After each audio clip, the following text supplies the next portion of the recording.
In this video, we're going to introduce the concept of elements and sets, okay? And then we'll go over a couple examples of set notation, all right? Okay, so a set is a collection of objects, and those objects have a name. We refer to them as elements, okay? If S is a set, okay, it could be a set of anything. It could be a set of people, it could be a set of objects, it could be a set of numbers, which is what we're going to deal with, okay?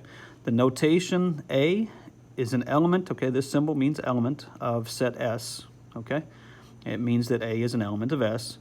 And this notation with the slash through the element symbol, B with this symbol S, means that B is not an element of the set that we've called S, okay? So this is the symbol for element, and this is then the symbol for not being an element, okay? B is one of the objects. In this case, we're going to deal with numbers, same as A.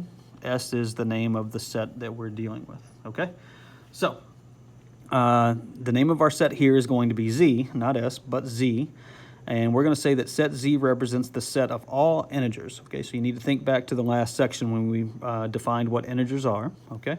And we're going to answer the question, are the following statements true or false, okay? Based on the fact that we're dealing with set Z, made up of all integers, okay? So radical 2 is an element of set Z, okay? Is radical 2 an integer? And the answer to that question is no, so that would be a false statement because we learned in the previous section that radical 2 is considered an irrational number, which is not an integer, okay? Part B, this statement reads, -9 is an element of set Z, okay? Is -9 an integer? Yes, so that's a true statement, because -9 we know to be an integer. Remember, integers are made up of all the whole numbers and their opposites, okay? And 0 does not have an opposite, all right? Statement C, okay? Pi is not an element of set Z, okay? Well, that's going to be a true statement. Pi is not an integer, and this says pi is not a set of all integers. So that's going to be a true statement because we know pi to be an irrational number. It's not an integer, so it's not a part of or an element of the set Z, okay?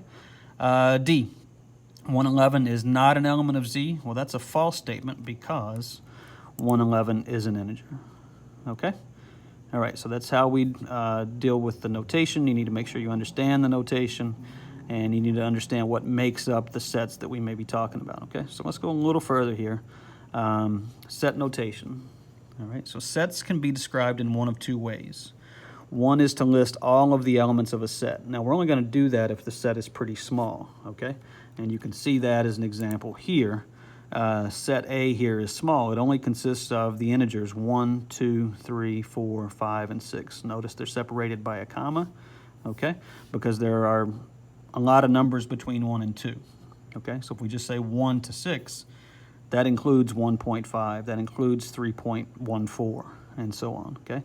So this list of elements is small, only 6 values here. So we can use commas to separate those, and this will be our set notation for set A, okay? But what if we have a larger set? What if we say set B is the set of all integers between -6 and 192 inclusive? Inclusive here means that -6 is part of the set and 192 is also part of the set, okay? Then we're going to use what we call set builder notation, okay? So set B is, we're going to read this as all x. This line here means such that x is an integer. That's important because the set is only made up of integers, not -5.5, not 11.3. Okay, so it has to be an integer, and x is between -6, okay, and 192.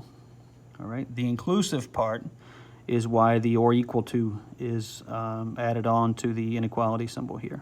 Okay, so let's go back and read that again. All x such that x is an integer between -6 and 192 inclusive, okay?